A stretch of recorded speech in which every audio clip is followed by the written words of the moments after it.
And we will be recording this Temple Israel program, the second in the series by Rabbi Rubin. And this week is going to be about the Mahzor. Last week we did Leonard Cohen, which was quite interesting. We hope to be able to be a program for 90 minutes tonight. So fasten your seatbelts, get your extra cup of coffee. And it's okay if you take breaks, but we're planning on doing a 90-minute session, and this will be a discussion session, meaning we'll ask people to read, we'll ask people for feedback. This is really a group participation program tonight. This is not a lecture. And we hope, as the rabbi will share, this prepares us a little more for the high holidays coming just in a couple short weeks. Just for anyone who didn't realize, I think it's Labor Day evening starts the high holiday. So it is upon us. Everything is early this year. I even found out that Hanukkah begins at the end of November. So it just tells you a little bit about this year's calendar. So it's only a few days difference than it was a few years ago when we had Hanukkah and Thanksgiving at the same time, but it's close. Anyhow, nonetheless, Rabbi, why don't you welcome everyone and tell them about tonight's topic. We have a small group right now, and we hope everyone can join us in tonight's program. Welcome, Rabbi. Thank you, thank you. Before I introduce tonight's topic, is there anything left over from last time? Questions you wanted to ask, etc.? No, okay. So tonight, can you all see? You're good. Yes. Okay. This is part 2 of our session tonight of Images of God in Music in the Mahzor. How do we envision the God we pray to? Tonight is called Unpacking Mahzor Metaphors. Our high holiday prayer book depicts God in many ways. For example, Avinu Malkeinu, our Father, our King. Which images speak to us? Can we find a way to relate to those that don't? To recap last week's discussion, briefly, we discussed several poems by Leonard Cohen on the theme of the high holidays. Who by Fire is based on Anatana Tokef, who will live, who will die. But he adds the question, who shall I say is calling? And we discussed who is the God calling us to prayer, and who are we as we attempt to answer that call. If it be your will, raise the issue of whether God is the causative force behind the universe. And we asked, do we really believe that God writes our fates for the year in a book on Rosh Hashanah and seals it on Yom Kippur? Do we really believe that God controls our individual destinies? Can we say our prayers with intentionality, with kavanah, regardless? And at this point, I want to say that each person, for any of these questions, and for the ones we'll raise tonight, has an individual answer or an individual thought process to consider either tonight or after the session. There are no right or wrong answers. There's only your answer. There's no right or wrong approach to any of these questions. There's only your approach to these questions. In Leonard Cohen's poem, You Want It Darker, we raised the question of, can we believe in and pray to a God who allows or causes all the tragedies of life? The poem had allusions to the Kaddish, the command to kill the Canaanites, and Abraham at the Akedah. And then the last poem we got to was titled Anthem, which, like Kohelet, posits a world that never truly changes. Wars are always fought, the birds still sing. See on the news that they're comparing what's happening in Afghanistan to the fall, to what happened in Vietnam. Wars are always fought, the birds still sing. There's a crack in everything, that's how the light gets in. And we agreed we don't have to be perfect in life or in prayer. We discussed the communal nature of the vidui, not I have sinned, but we have sinned. and what that means to us as a community.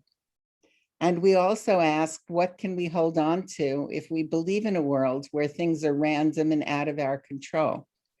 And how does that affect our ability to pray?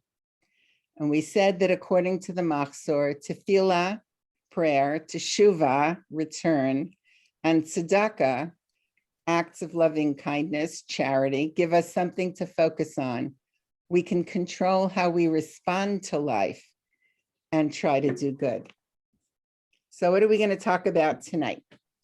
Tonight, we're going to talk about what are the metaphors the Mahzor uses to represent God. What's your understanding of each? Where do they come from? How do they resonate for us? Do they resonate for us? How, and if not, can we understand them in a way we can relate to? Are there other things to consider? So I'm going to ask the first question. When you think of the high holiday prayers, what names or representations of God stand out?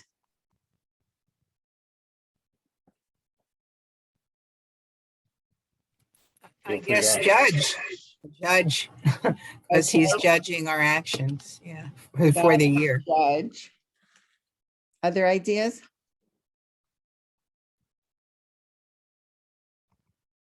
The idea that we're constantly connected to God, which is because if God is seeing everything all the time, then there's a connection at all times, which is kind of interesting.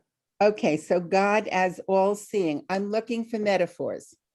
Right. I'm looking for one or two words that appear in our prayers that we use to represent God. Alan? Another one is shepherd. Shepherd, Ro'enu, yep, Our Father, our King. that's two. Our Father, it's two, and then it's connected. Our Father, our King, Avinu and Malkeinu. Any others that you got the big group? You got the big group. So what I'd like to, where's my screen share? I'm going to discuss three of them tonight. I learned my lesson from last time. I'm going to discuss, or we're going to discuss, God as King, God as Father, and God as Shepherd. I once started a sermon, and you don't have to raise your hands, by asking, how many of you have ever met a king? How many of you can raise your hands if you want to, how many of you have ever lived under a king? I asked my friend Irit that question, and because she lives in London, she lives under a queen, but even there, how many of you have ever met a shepherd? I did once at a distance. Well, actually, no, I met more than one. I was walking to synagogue in Jerusalem in Talpiot Mizrach, and there was a hill, and there was a shepherd with his goat, one goat. And he stopped, and I stopped, and we looked at each other, and I realized there was an unreachable distance between the two of us. And I don't only mean that I couldn't climb that flippin' hill in terms of his experience of life and mine. And we're going to talk about our Father. How can we pray to, I'll get there, I promise. Okay. So those are the three I'd like to talk about. Judge, I think, is something we're a little more familiar with. The concept of someone judging, or some entity judging our actions and making a decision, I think is closer to our experience. So the second question is, what associations do you have with these images? And then the third question will be, do they resonate with you as representing the God we pray to? And if not, is there a way to understand them differently? Okay. And again, I don't have answers to all of these questions. I can answer them for myself. Why don't you go back to the first question on your screen so we can follow along? There we go. Well, we just discussed that, Bob. Okay. We came up with names, names or representations of God, and we're going to talk about God is King, God is Father, and God is Shepherd. All right. Okay. Let's take kingship. Okay, let's take kingship. What associations do you have with the concept of kingship? God is king. What does that mean? That means supreme ruler. Supreme ruler, absolute ruler? Absolutely absolute ruler, yes. Okay. Other people, well, okay, others?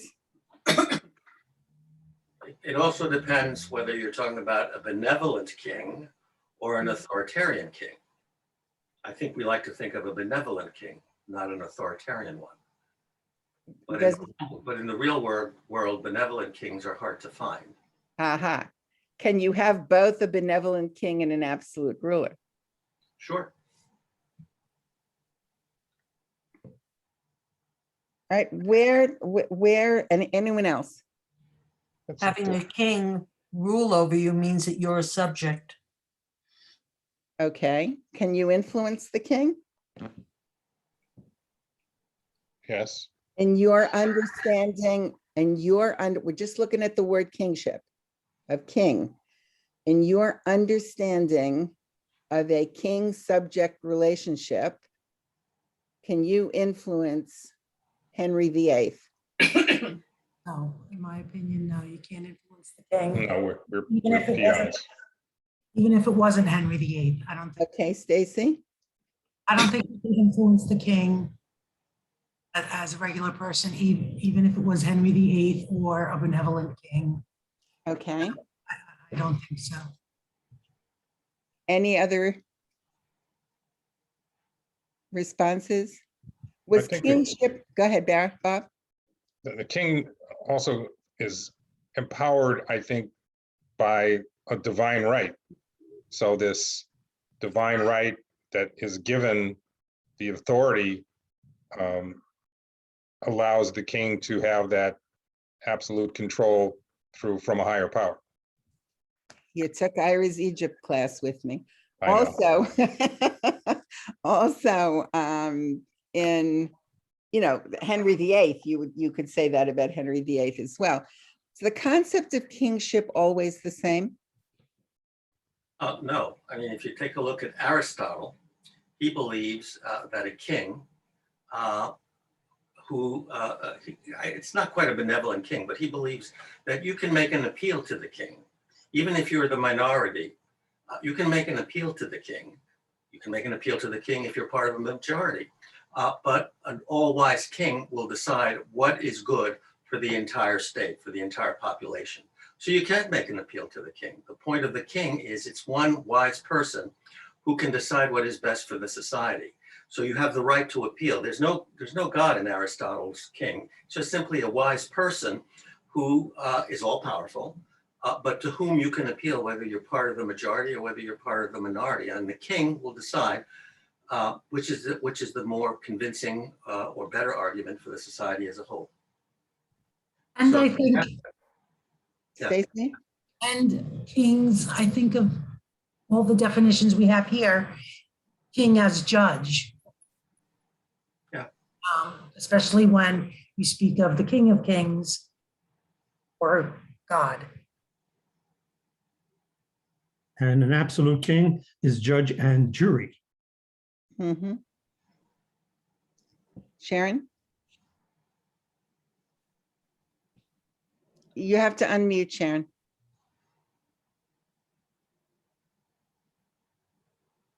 You'd think I'd know by now. I've been reading Isaiah lately, and here's a prophet to whom a king did not listen. He was told, Isaiah told the king of Judah, who not to make an alliance with and who to make an alliance with. And the king, who I think in this case was a little pisher of about 22, paid no attention.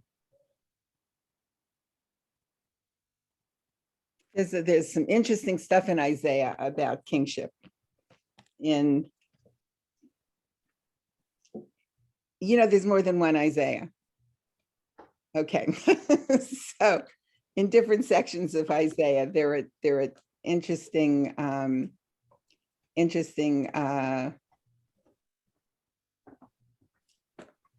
relationships with kingship, interesting ideas about kingship. Was the concept of kingship historically always the same? Abraham meets kings going to Sodom. He has an interaction with kings. I think it's going to Sodom. Is that the same king as the king that we're talking about now? Or that has been talked about? It isn't, because most of the kings, as I understand it, in the Torah are what we'd call the head of a city-state. Okay, they're chieftains. Yeah, and so, and you've either got to get through one or get one to cooperate before, as you travel on to the next one. And sure they had power, but it was limited. So if you had to, let's go back to the questions. Whoops.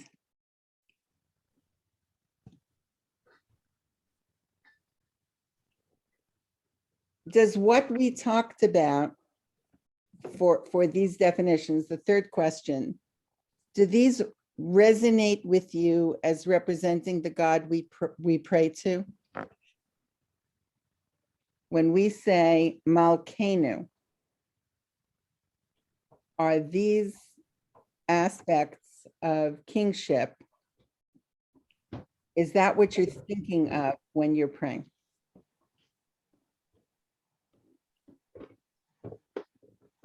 No, No. I think of that king, that Malkeinu, as much more omniscient. Okay. Alan? Well, I think the vision of the prayer is a king that takes care of you, that watches out for you, and that seeks your welfare. Not one of these absolute kings, not one of these political kings, but a king who is powerful. I mean, that's the imagery, who is powerful, but really seeks your welfare. And so you pray to that because you think that your welfare, your life will be taken care of by an all-powerful deity. Then what do you do with the verses that say, God judges everything we do and writes on the pages? Let's take a look at Anatana Tokef. Let's take a look at Anatana Tokef, which, by the way, has all of these images. Let us speak of the sacred power. Somebody want to read? Bob Dworkin, do you mind? Let us speak of the sacred power of this day, profound and awe-inspiring. On it, your sovereignty is celebrated, and your throne from which you rule in truth is established with love. Truly, you are the judge and prosecutor, expert and witness, completing the indictment, bringing the case, and enumerating the counts. All that is forgotten, and will open the book of remembrance, which speaks for itself, for our own hands have signed the page. All right, stop there. The other paragraph has discusses God as shepherd. Now let's continue. Bob, would you? Go ahead. The great shofar will be sounded, and the still small voice will be heard. Angels will be alarmed, seized with fear and trembling, declaring this very day is the day of judgment. For even the hosts of heaven are judged. No one is innocent in your sight. As a shepherd examines the flock, making each sheep pass under the staff, So will you review and number and count, judging each living being, determining the fate of everything in creation, inscribing their destiny. Is this a positive, is this a view of a benevolent king? Frightened. I think it's very ominous sometimes. Yeah, fear and trembling. Yeah, that word. This very day of judgment. No one is innocent in your sight. These words sound very ominous to me. But Anyway. still, you rule in truth. The throne from which you rule in truth is established with love. There is a juxtaposition here, a contradiction here. This is the Unatana, this part of Unatana Tokef introduces who shall live and who shall die. Okay, that comes right before it. It's in the, comes right before that. Well, the way I read it, this is a very serious matter. This is a very serious occasion. But there's no indication that the judge, the prosecutor, the expert, and the witnesses are going to rule against you. It's something to be taken seriously. Bringing the case, enumerating the counts. You recall all that is forgotten, but what is forgotten might actually be good. There's nothing here that suggests that the judge, the king, whatever, is going to come down against you. What is clear is that this is a very serious occasion and all things will be taken into account. But I don't think there's any indication here as to which way it's going to go. Okay. Anyone else? I can only see 4 of you.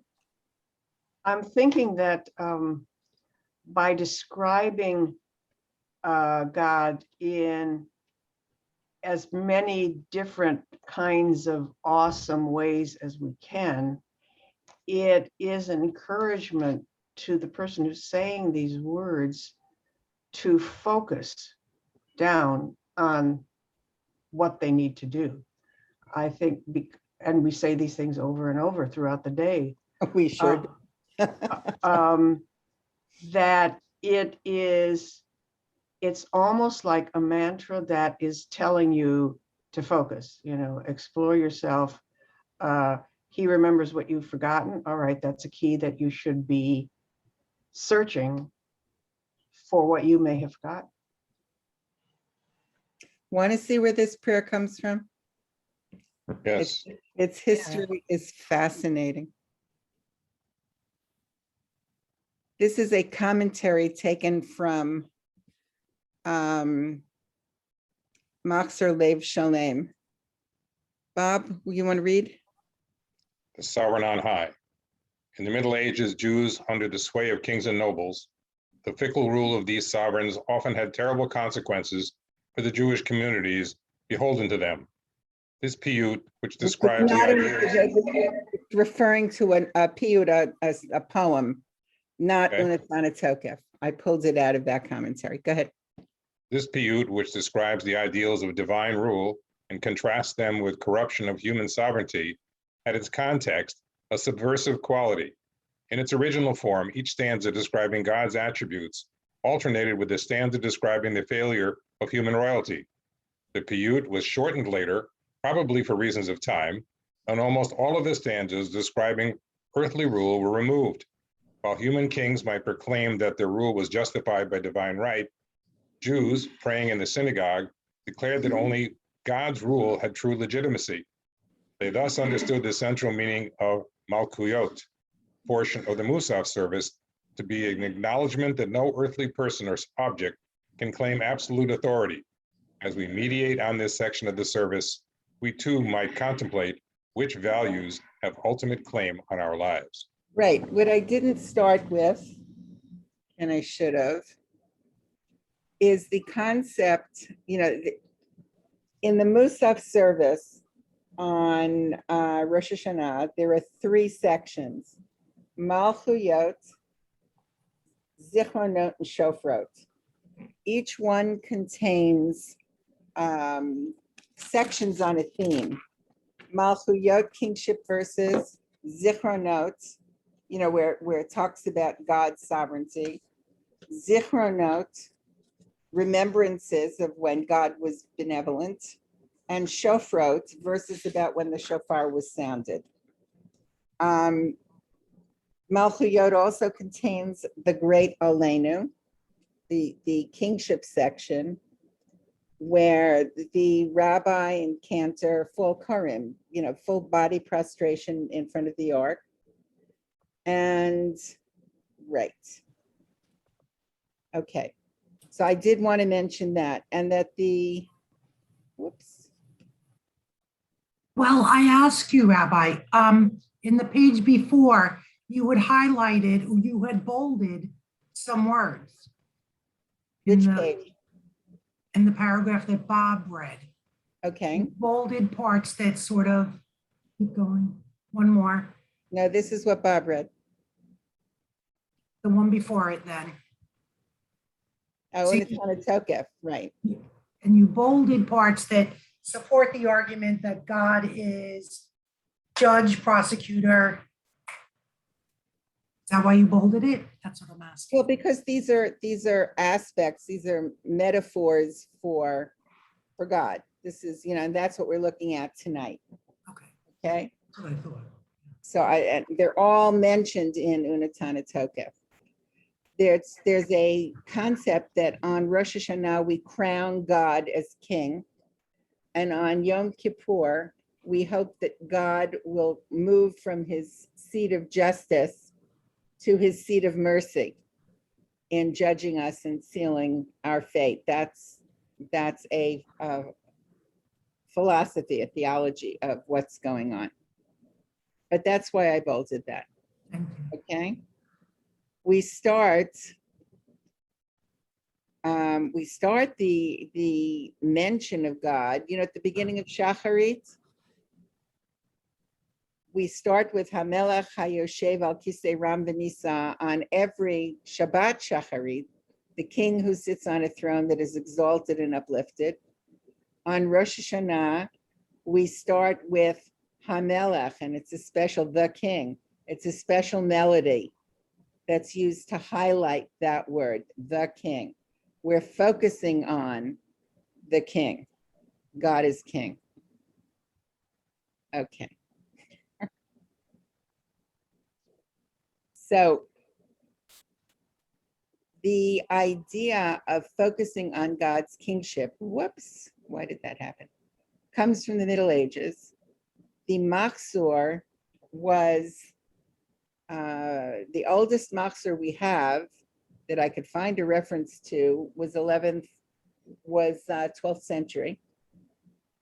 So the idea of kingship was something they would be very familiar with. The roots about kingship and about God as king go way back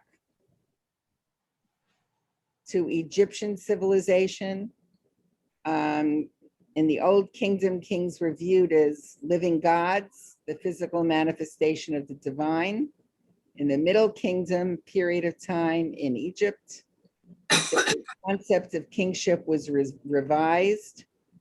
Rather than being gods, kings were considered divinely appointed representatives of gods on earth.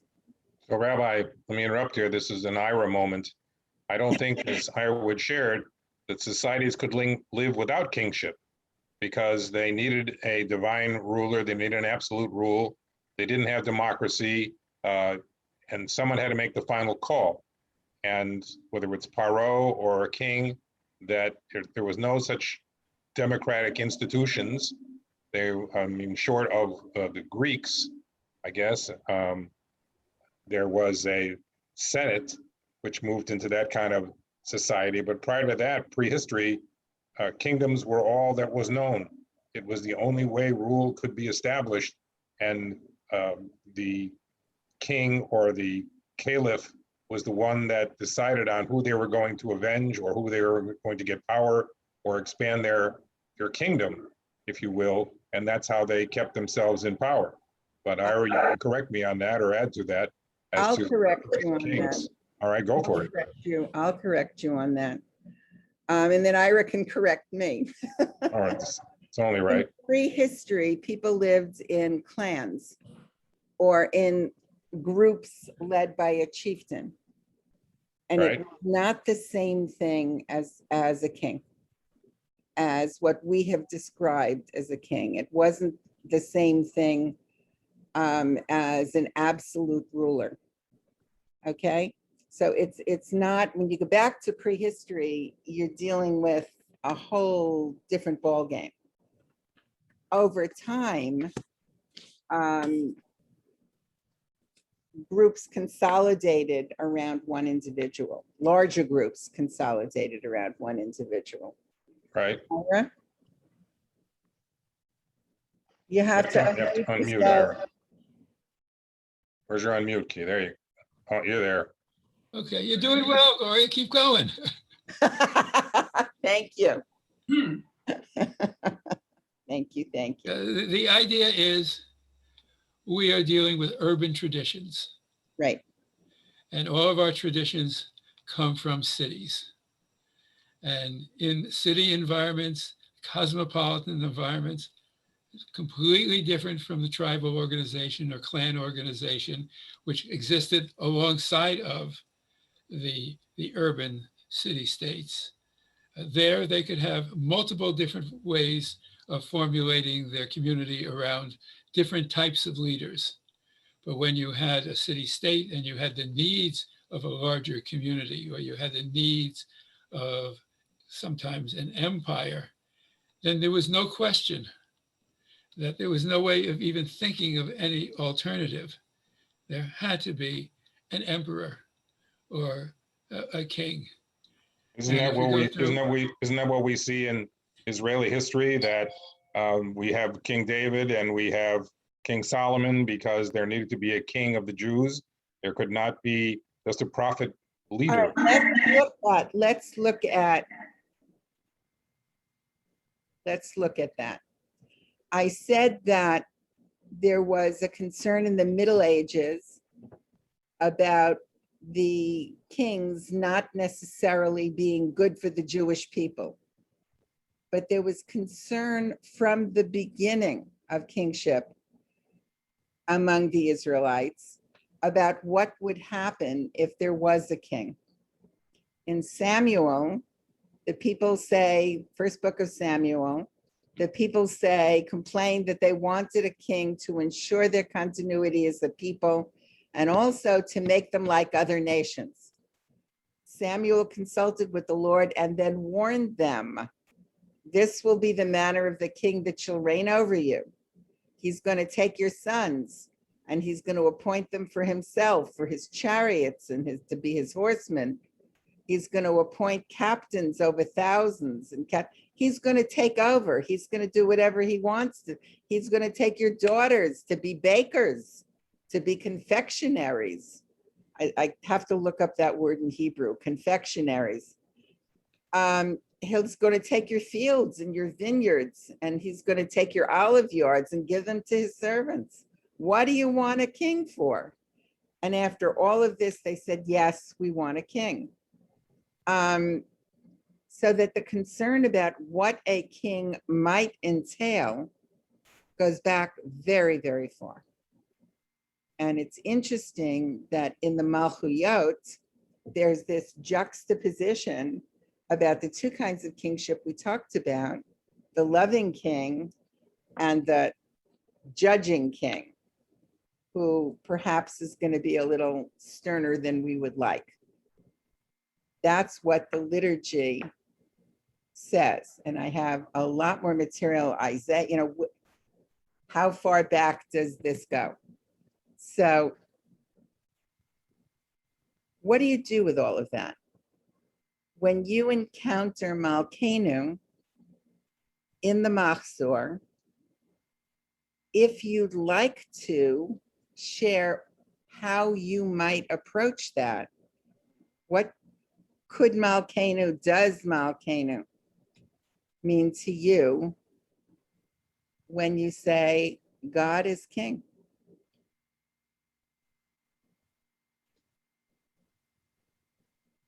You don't have to answer the question, that's fine. I'm throwing it out to think about. And you may come up with a different answer tomorrow. I'm happy if you want to share it with me. If But that's the thing. if we take a look at the biblical concept of the ruler as described in the book of Kings, you won't find anybody. Right. I mean, David was a blasphemer or whatever you want to call him. He was an adulterer. He looked at it, you have to look at him in two different ways. One king did a couple of reforms. Josiah, name another king who was good. There are no kings who was good. So Ira, is this what you think about when you see Malkeinu in the Mahzor? Yeah, I think about it, I can criticize him. Yeah, the guy open to criticism, open to discussions of Abraham and arguing with God over how many people we need for a minion. That's basically it. I'm not going to accept the medieval concept of a king. That's what they might have thought of in the Middle Ages, but that's not my idea of kingship.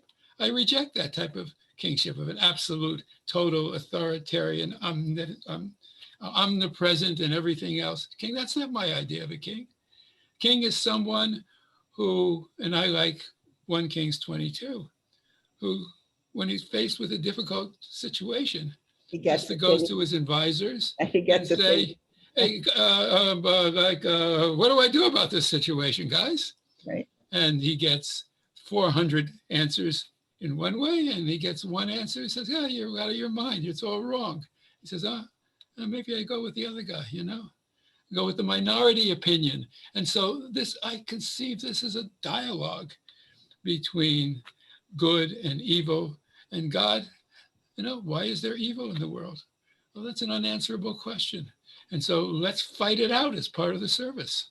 Let's think about this and let's wrestle with the good and evil that is within us at the same time.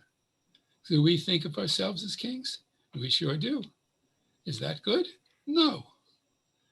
So I like that concept of debate and dialogue and not necessarily accepting what a medieval poet is describing. Believe me, you know me better. I was not suggesting we accept what a medieval poet is describing. I'm asking how we respond to this is what we're praying to God as Malkeinu. What do we do with that? How about calling it, like a king is, an organizing principle? And you can define that any way you want. One way might be to say, okay, there needs to be some kind of order. The order I like is an ethical order, one that puts people and moral behavior in the center of life. And I can overlay that on this God organizing principle. And that's not a complete definition, but it's a provisional, partial definition. So that is a king you could pray to. Is that what you're saying? Okay, great. Anyone else? I can see a king looking at me as not perfect. And we say, Avinu Malkeinu. That's next. That's next. Yeah, okay. No, go ahead. That you're humbling yourself. Avinu Malkeinu. I get in that mood and I say, okay, help me find, my weaknesses and, let me do better or something like that, where I'm humbling myself before the king and asking, for insight or something. I know that tune goes over and over, and it kind of, when you reiterate it, Vinu Malkeinu, what is coming out? What is inside your soul? Vinu Malkeinu, you're bearing your soul, I think, to the king. It almost becomes a mantra, whichever melody, the synagogue uses. Yeah, let's move on to Avinu. What does Avinu mean? Avinu means our Father. So attached to our king, they attached in the Mahzor, our father. So it's not just if your concept or their concept of king, the putters together of the Mahzor, was absolute ruler. It's tempered by Avinu for those of us who had benevolent fathers. Now think of that image for someone who may have had an abusive father. Would that individual necessarily, I'm not asking for an answer, I'm just posing this as a question, would that individual necessarily have the same response to Avinu Malkeinu as someone else might? What about, go ahead, Stacey. That's so true. And when you defined what Avinu was, and it was father, I was like, my first thought was, oh, they're also lifting up the father and putting the father, the person, in a metaphor for a king. And I do not view fathers that way in my personal experience. I was thinking more like almost not, then as now, as an answer to your question, we don't really know what a king is like. Right. But pretty much all of us have some experience with a father. Right. As a person who was in charge of our lives, if nothing else. And so I can see this as a prayer that, well, I don't know what a king is, but I've got an idea of what a father is in a patriarchal society, and the father's in charge. And so if you can't visualize one, you can visualize the other. They appear, I mean, Malkeinu appears by itself, and it appears by itself much more often than it appears with Avinu. Let me show you where Avinu Malkeinu comes from. It's Can I interrupt for a moment? I'm sorry, go ahead. Yeah, I was just thinking that Avinu Malkeinu, our father, our king, we can relate to the fact that our biological fathers sired us and created us. Right. And so we use that concept for God, who allowed that to happen. Therefore, he created us. Therefore, he's our king. In a covenant, Rabbi David Hartman wrote, I can't remember his title of his book, except it has the word covenant in it, that in a covenantal universe, our relationship with our parents reflects our relationship with God and vice versa. That's one way to understand our relationship with God, and one way to understand that our parents are the gods in our life in terms of, as you said, they created us, they provide for us, they judge us. So in a creational universe, not a covenantal universe. Right, and they're supposed to give us direction, and we hope we get direction from our Lord, our Maker. Right. Nice, very nice. I should stop saying right, because everybody's right. And they definitely are models for us.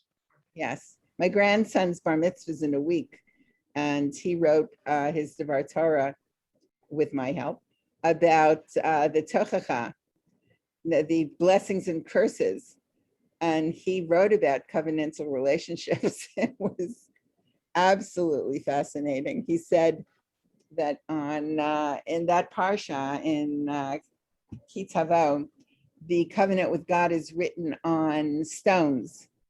His relationship with his family is written on love and mutual caring, which I thought was fabulous. But thank you, Bob, for making me think of that again. All right, Avinu Malkeinu, our Father, our King. We have sinned before you, our Father, our King. We have no king except you. Our Father, our King, deal with us kindly for the sake of your name. There are commentaries on this prayer that say, as I said before, that the Avinu, if the concept of God is the all-powerful ruler, the judge, you know, if you do something wrong, you're going to get zapped kind of judge, or kind of king/judge. That's why I didn't separate them. One of the reasons why I didn't separate the two. adding the Avinu softens it. It adds a different layer to it. And I found it absolutely fascinating to find where this came from. Someone want to read? The top, the Talmud records. I'll read. Okay. The Talmud records Rabbi Akiva reciting 2 verses, each beginning "Our Father, our King," in a prayer to end a drought, apparently successfully. Talmud. The Rabbi- Talmud probably tiny 25b, that's the source. And here's the citation. Remember the verses we just looked at. Go ahead. Rabbi Akiva descended before the ark and said, "Our Father, our King, we have no king other than you. Our Father, our King, for your sake, have mercy on us." Sephariah, Oh, that's because Faria, that's the source. That's where I took the translation. he phrased it in terms of mercy, God answered his prayer while others had failed. This is preceded by several other famous scholars who went and prayed before the ark. But because Rabbi Akiva included God's mercy, God answered his prayer. I find that fascinating. And if you look again at Avinu Malkeinu, the first verses of Avinu Malkeinu are almost directly out of that section of the Talmud. See what happens when you get to prepare for teaching? You find this stuff. Another source comes from, okay. God is Father is in the Bible. The God talking to Moses says, "Tell Pharaoh Israel is my firstborn son." Now, Bechor, which is the Hebrew, has the connotation of inheritor, the person who inherits the, I'm going blank again. Getting older is wonderful. Who inherits the blessing, the promise, okay? The firstborn. And also tell him, I've said to you, let my son go that he may worship me, yet you refuse to let him go. Now I will slay your firstborn son. That's out of Exodus. And we did that. And Isaiah also mentions the Lord is king. One Isaiah mentions Lord of king and Lord and lawgiver. And the other mentions our Father, and they have different political views and different political necessities. The one who says, "You are our Father, though Abraham be ignorant of us, and Israel acknowledge us not. Thou, O Lord, art our Father, our Redeemer, thy name is everlasting." That's the later Isaiah writing after the return to Jerusalem, addressing the cultic concerns of the restored community. And the Lord as judge, the Lord is our lawgiver, the Lord is our king, he will save us, is earlier is the early Isaiah, or an early Isaiah, who is pushing the view that only an unshakable trust in the Lord, rather than on political or military alliances, could protect Judah and Jerusalem from the advances of enemies, specifically the Assyrians. Sharon, that's what you were talking about before in Isaiah. I had a question. There are places, and you'll know, I can't remember, where we say, may your attribute of mercy overcome your attribute of pure justice. Right. That's what I said the goal is on Yom Kippur, to get God to go from the throne of strict justice to the throne of mercy. I interrupted you, I'm sorry. No, that's I was just trying to figure out where it floated into my mind from. I can't recall the source. It's okay. I'll find it tomorrow. No. I can't recall the source. Okay. So the idea being, again, no, I'm going to go back to my question. What do you do if the idea of father is not something you resonate with? What do you do with Avinu Malkeinu? What do you do if your father was verbally abusive, didn't meet your needs? What if you had a stronger connection with your mother? And this is very male oriented. Our Father, our King. Again, it reflects the times, I think, but how do we make it resonate for us? Can we, do we, don't Well, we? I think you don't necessarily have to isolate it to a paternal personal scenario. You can have a king of a country that you can have allegiance to and admire, and you can also have a father that can be and someone that you admire and have a personal connection to. And if your personal father figure is not, then maybe the king is. And we see him again as that benevolent dictator, if you will, if he is such a person. So you say you can look at it as either or. You could either or, you can depend if it could be a terrible king, you could depend on your father if he was a benevolent father. I think there's more than one father image here, meaning that you are not just dependent upon one father. Or one concept of father. Or one concept of father, sure. Anyone else wanna? But we are dependent upon a concept of authority. If we Right. don't have authority, then we think that our own rational minds and our own self-sufficiency is enough to enable us to succeed. And we have to be humble. And we need to think that there is something beyond ourselves. Otherwise, we descend into chaos. Nice. A friend of mine who became a rabbi said that until he accepted that idea, who was he praying to? Himself? Who or what is God if you don't accept something like that? That's what this friend said. We as children need direction, and we typically get it from a parent. But if we can't get it from a parent because of, as you mentioned, Rabbi Gloria, being abusive or what have you, or neglective, we hope that we can get it from a deity, from God. I'm going to throw out another idea because this is something I've thought about. Can we think of Avinu as an idolized father, idealized father? The father we wish we had, especially when we're teenagers and angry, as I was, and wouldn't give you 2 cents for either of my parents as a teenager. Could I relate to Avinu as the father I wish I had? And to God as perhaps Avinu Malkeinu, our Father, our King, who's going to act as the father I wish I had.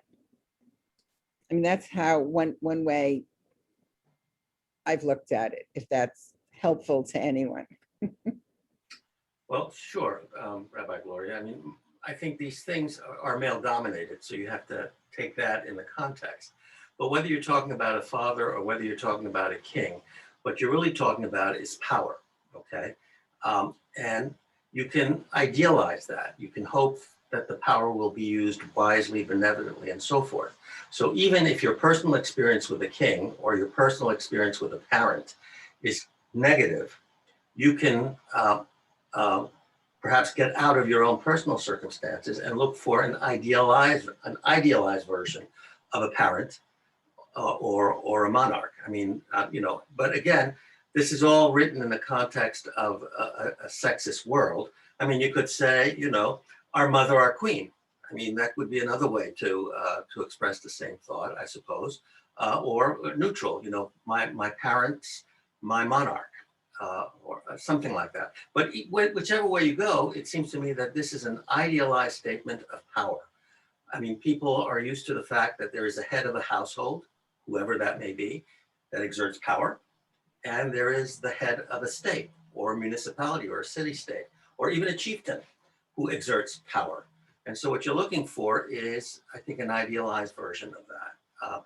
And maybe because our human circumstances give us too many examples of terrible parents and terrible monarchs, maybe the prayer is trying to say, well, there really is an ideal, and maybe that's what we should aspire to look to. I keep coming back to what I said before, that it seems to me a search for order in a chaotic world. And we are feeble, frail human beings. The order is not going to come from us. You know, so we're sort of, please put some order in and equaling meaning in this world around us. So what you're saying then is the way you would pray to Malkena was almost an aspirational prayer.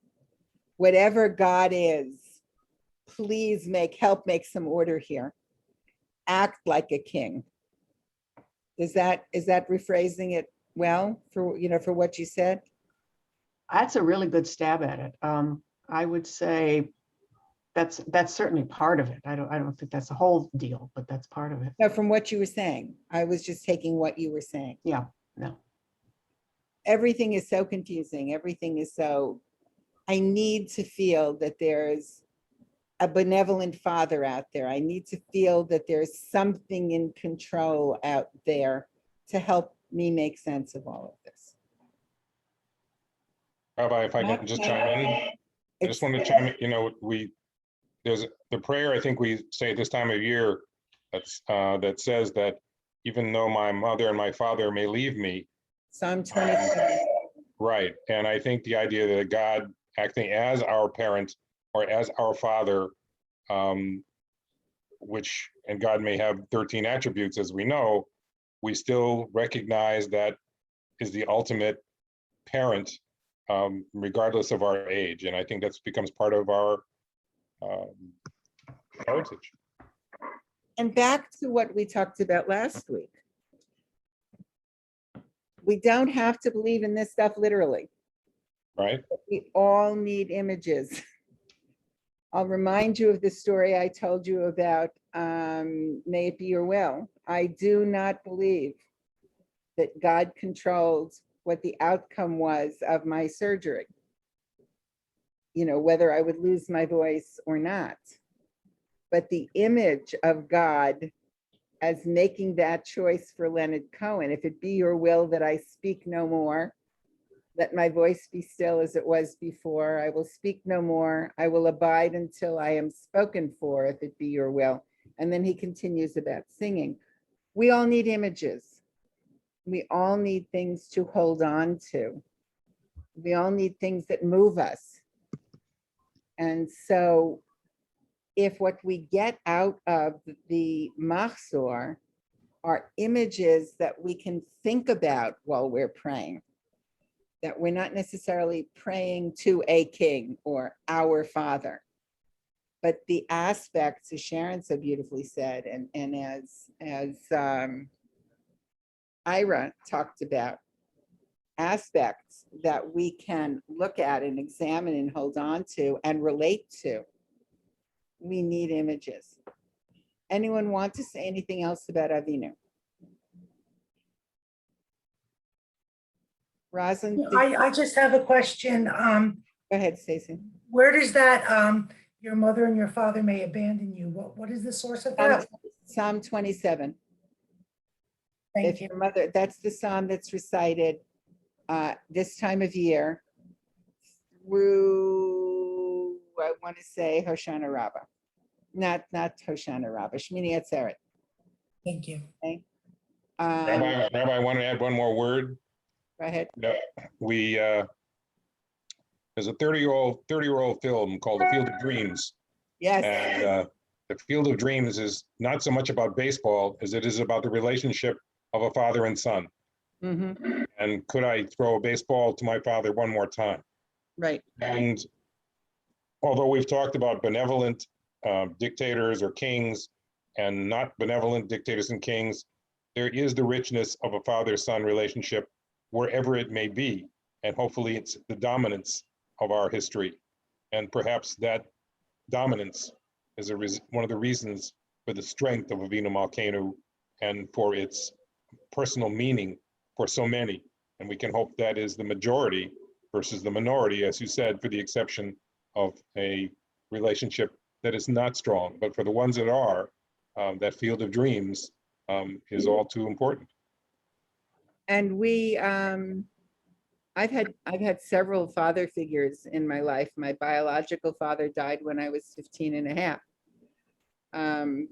but suddenly. And I describe that as the most formative event of my life. But I've had other father figures. If you look at the Isker book and find my name, you'll see I mention Rabbi Howard Singer, my not father, because I teased him. He was like a father, but he wasn't my father. So I describe him as my not father. Okay, I want to move to shepherd, which I really found the most fascinating. The most fascinating of all of these images to look at. Let's take a look at. Oops. Nope. I did something wrong, Bob. Why can't I screen share? Because okay. You can. I got it. All right. In Anatana Toka. As a shepherd examines the flock, making each, the last paragraph, making each sheep pass under the staff. So you will review and number and count, judging each living being, determining the fate of everything in creation, inscribing their destiny. And we said that, the most difficult one for us to have any personal relationship with was a shepherd. I said I've met two shepherds, the one I described on the hilltop, but I also spent time in a Bedouin encampment among shepherds, which was a whole afternoon, which was a fascinating experience. When you walk into the house, the first room on the right is where the sheep live. in the building with them. And that was really fascinating. That was fascinating to see. How do we feel praying, and what do we think of praying to a shepherd, which means we are a sheep? Aren't we all? If you look at someone herding sheep, it's enormously difficult because sheep want to do what they want to do.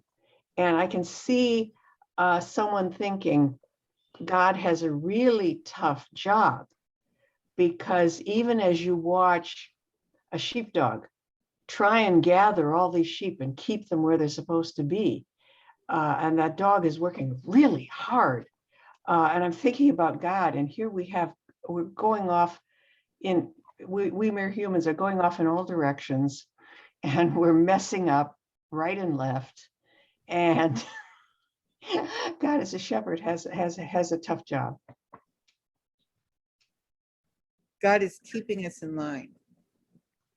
Or attempting to. Or attempting to. Wonderful quotation I found, which also is what my friend, I've mentioned my friend Rabbi Raphael,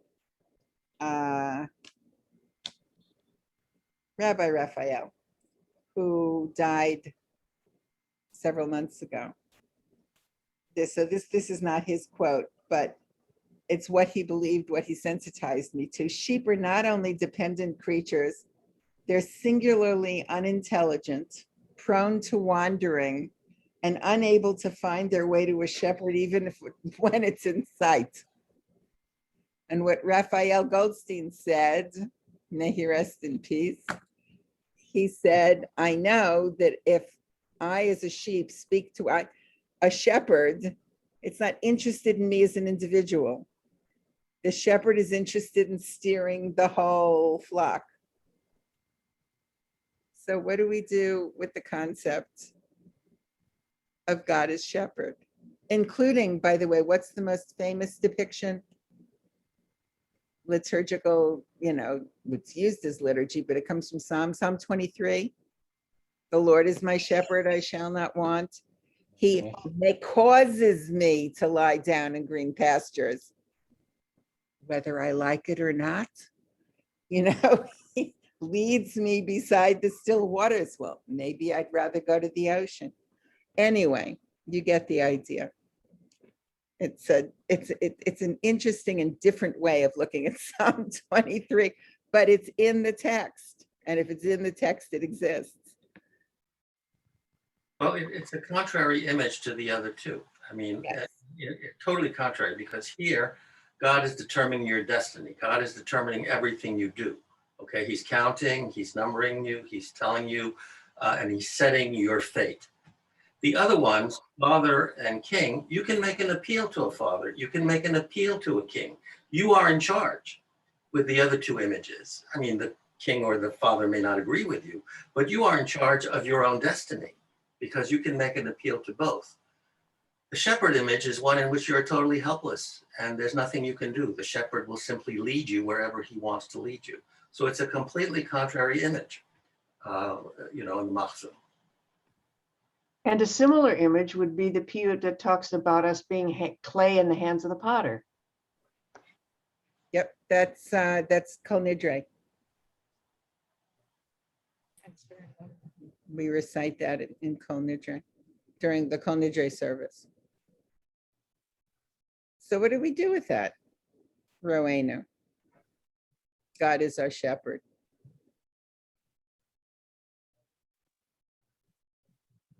It means that he has some responsibilities around this house. Uh-huh.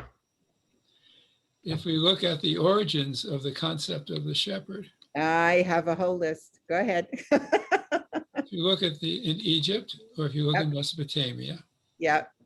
during the first 1,000 years of both civilizations, the king is beyond human. He's not necessarily a god, maybe a junior version of a god.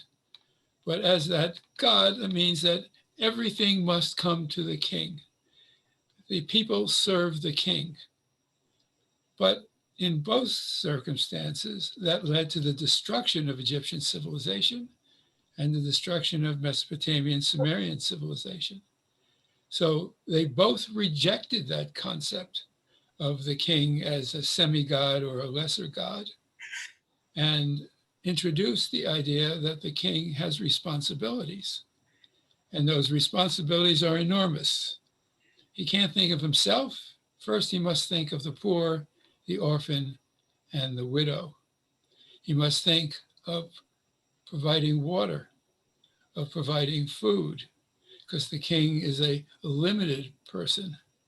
So the whole focus of civilization in Mesopotamia and Egypt, and picked up by the Bible, has changed now from the authoritarian, aloof God or semi-God to now one who is human.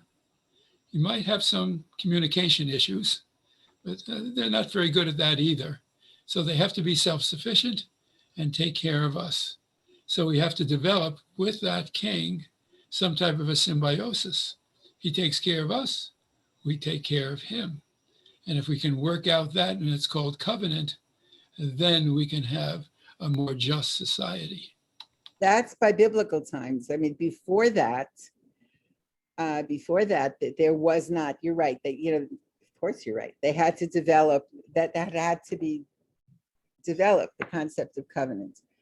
But shepherd is something that the ancient peoples would have understood very well from their own experiences. I found, Ira, knowing you were going to be on this call, because you told me, and the Stela of Hammurabi, I mean, look at how far back the image of leader as shepherd goes. I am indeed the shepherd who brings peace, whose scepter is just.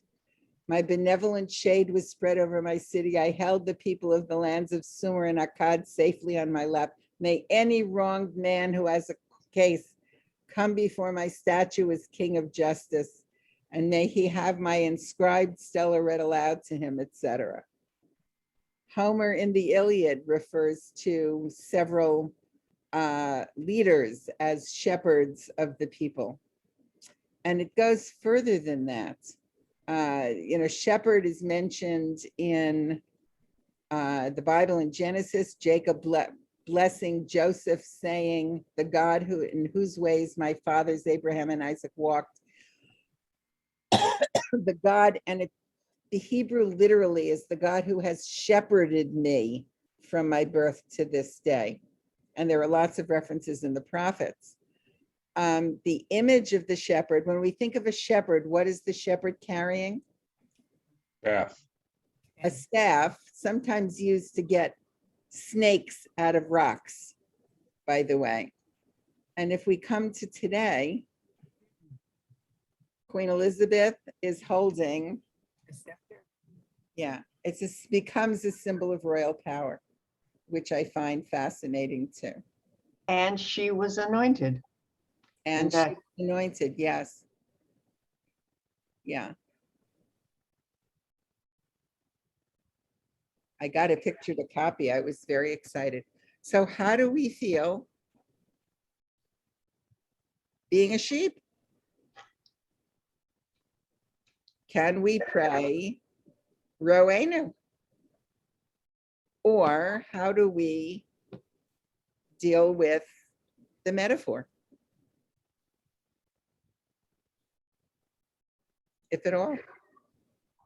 There's a wonderful picture of the Emperor of China standing on a balcony and looking down at the poor people who have come before him. And he can't stand looking at them. He wishes he wasn't there. And standing next to him in this image is his right-hand assassin. And he has a whip and a cudgel in his hand. And he's peering down at these poor people as if he wants to strike them all dead. And the poor are asking for pity, asking for a pittance. And the police are standing right next to them also with these staring looks in their face, wishing they weren't there. But the king knows it's his responsibility. He must see them. And if he doesn't see them, he isn't the legitimate sovereign. So are you drawing an analogy with a shepherd? A shepherd, the guy on the top of the hilltop that I saw may have been thinking, I don't know, we never spoke, but he may have been thinking, gee, I wish I could do the things she's doing, but I have to take care of these darn sheep. I have to take care of them, and the sheep knows that they have the authority to come before the king because the king is a judge. And if he didn't judge them fairly, God would come down and he would depose them from kingship. So the sheep have some authority.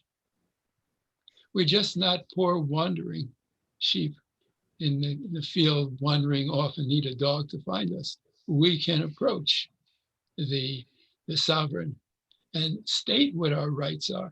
And he has no right to deny that to us.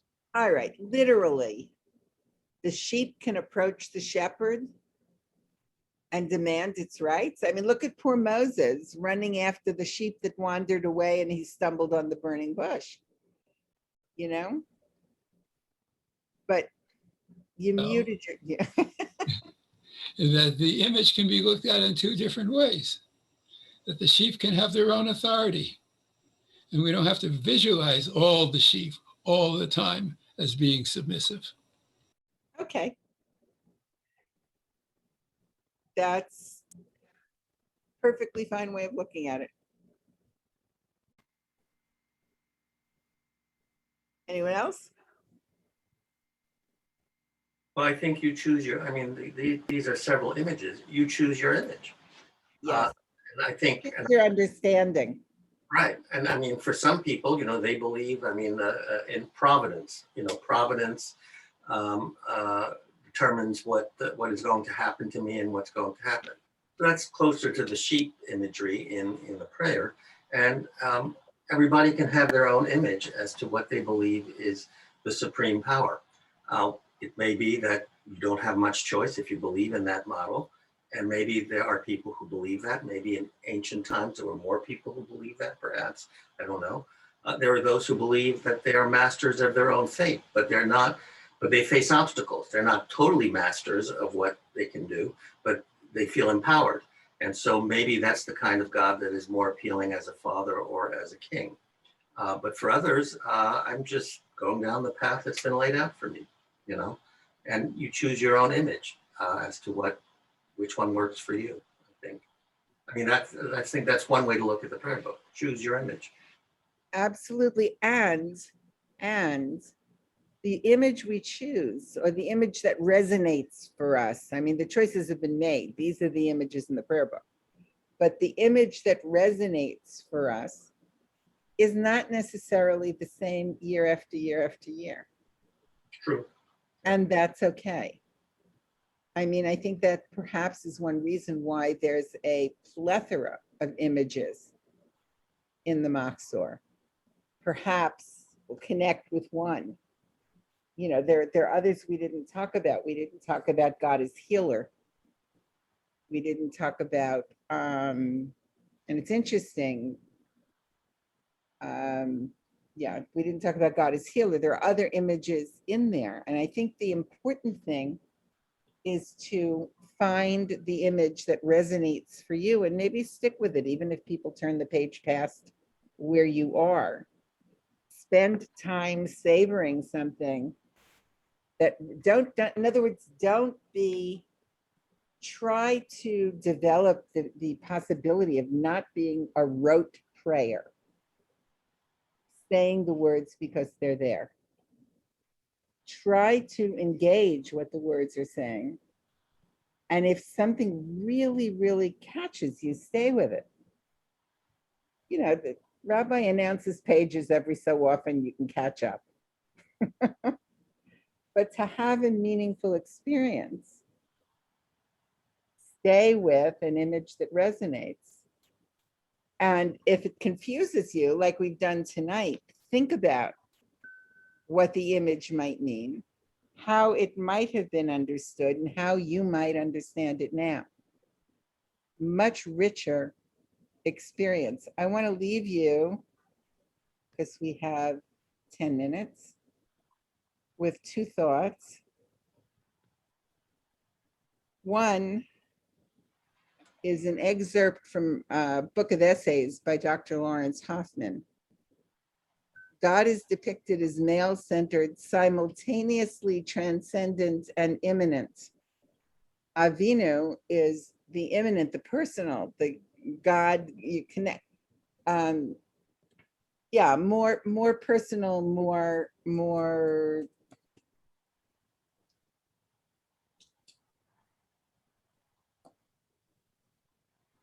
immanent. And a king is more transcendent,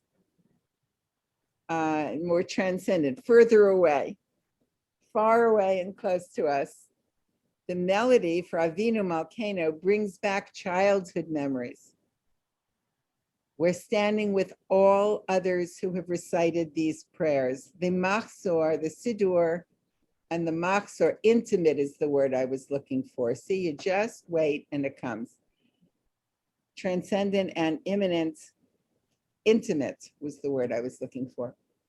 The Siddur and the Mahzor are collections of all of the concerns, historical concerns and ideas of our people going back pretty far, as I showed you from some of the sources.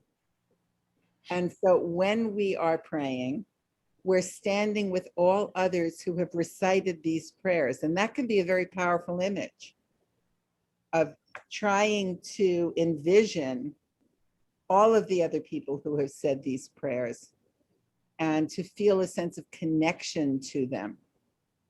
God is father-like and mother-like, like a king, but in actuality, none of the above. Our liturgy is a precious and somewhat cryptic letter delivered to us from generations past. It's ours to revise, to expand, to change, but in any case, to cherish and to pass on to our children. And then I've spoken with people who I want something to happen when I pray. I want to feel the ground shake when I pray. And I'm always drawn to 1 Kings 19, where Elijah's experience of God, Elijah's saying, Eliyahu is saying, I've been very jealous for the Lord, the God of hosts. For the children of Israel have forsaken thy covenant, thrown down thine altars, slain thy prophets with the sword. And I, even I only am left, and they seek my life to take it away. And he, the Lord, said, go forth and stand upon the mount before the Lord. And behold, the Lord passed by, and a great and strong wind rent the mountains and broke in pieces the rocks before the Lord. But the Lord was not in the wind. And after the wind, an earthquake, but the Lord was not in the earthquake.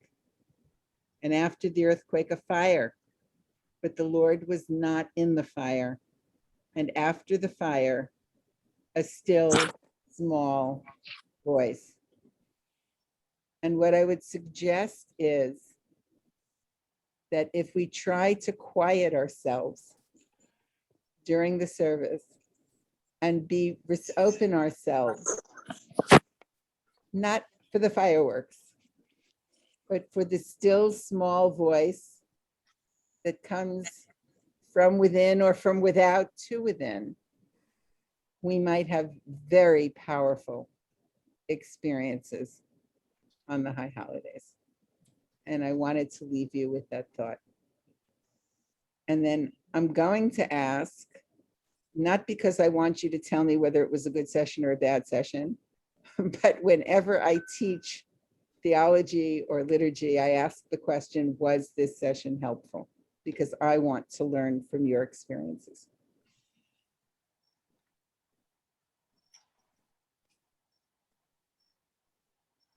I don't know if it was so much helpful as interesting, based on everybody's opinion, some of which I can relate to, but definitely interesting.